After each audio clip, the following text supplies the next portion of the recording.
I want to ask you something before we go any further, and I need you to answer honestly. Do you know what the single best performing asset of the last 18 months has been? Not Nvidia, not Bitcoin, not the S&P 500. It was silver, a metal that your financial advisor probably never mentioned, a metal that the mainstream media covered exactly 0 times on the front page. And right now, as you are watching this video, 3 of the largest financial institutions on the planet have published price targets for silver that most people would consider completely insane. Bank of America says $309. Citigroup says $150 to $170. Reuters polled dozens of analysts, and their consensus average is $79.50 for 2026. I'm going to show you today exactly why those numbers are not crazy. They are conservative. But first, I need to show you something that the financial industry has a very strong incentive to keep you from understanding. Stay with me, because the next 2 minutes are going to reframe everything you thought you knew about silver. Here is the question I want you to hold in your mind for the next few minutes. Why would Bank of America, one of the most conservative and heavily regulated financial institutions on earth, publish a price target of $309 for silver? These are not newsletter writers. These are not YouTube commentators. This is a bank with hundreds of billions in assets under management, staking its analytical reputation on a number that is roughly 4 times the current price. What do they know that you do not? I am going to answer that question in detail, but I need to give you the foundation first, because without the foundation, the answer will not make sense. Let me start with a number that I want you to write down right now. 6. That is the number of consecutive years the world has consumed more silver than it has produced. 6 years in a row. A deficit every single year without exception.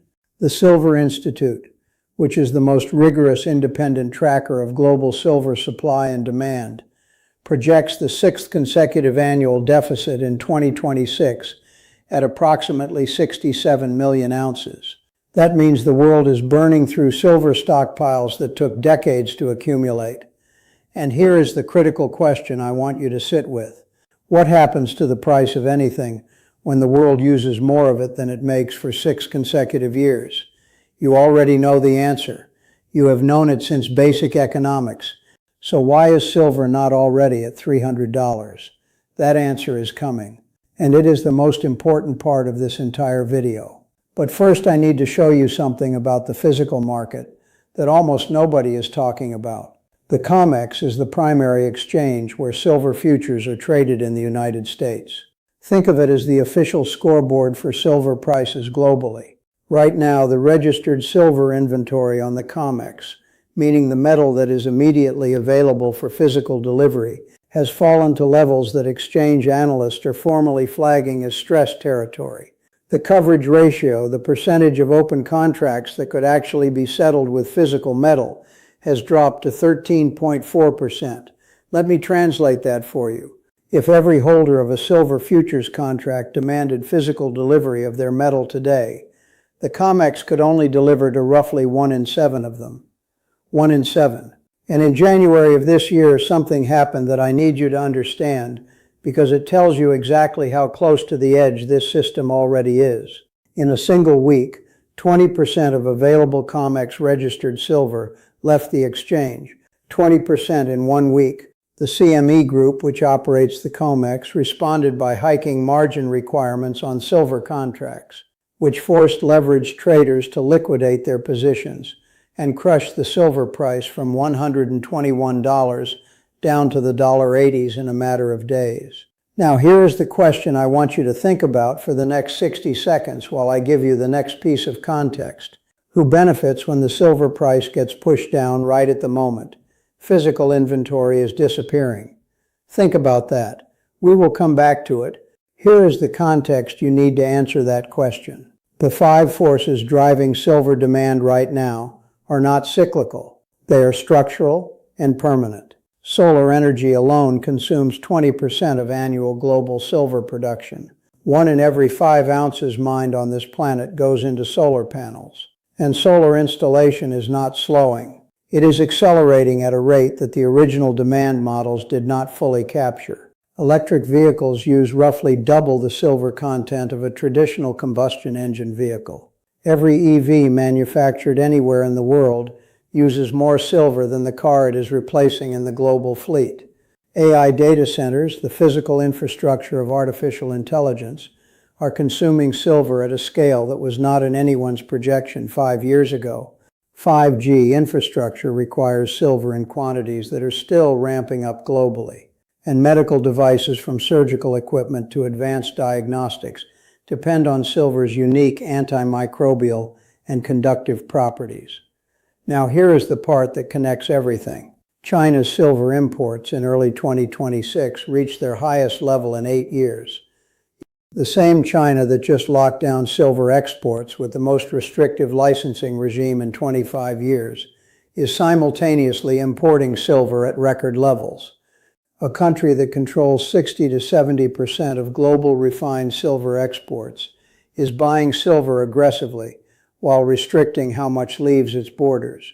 I told you we would come back to who benefits from suppressed silver prices.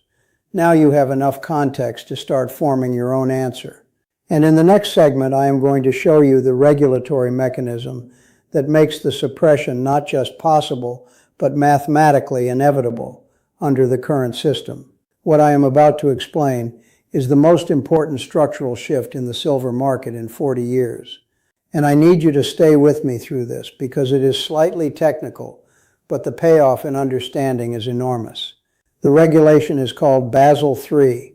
It came out of the Bank for International Settlements in Switzerland, and buried inside it is a rule that is fundamentally rewiring how the world's largest banks interact with silver. For decades, major financial institutions ran what is called an unallocated silver system. Unallocated silver is not real silver. It is a ledger entry, a promise. A bank could hold a massive silver trading position without ever storing a single physical bar anywhere.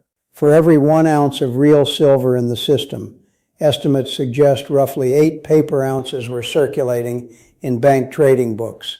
That paper supply suppressed prices because the market was pricing 8 times more silver than actually existed.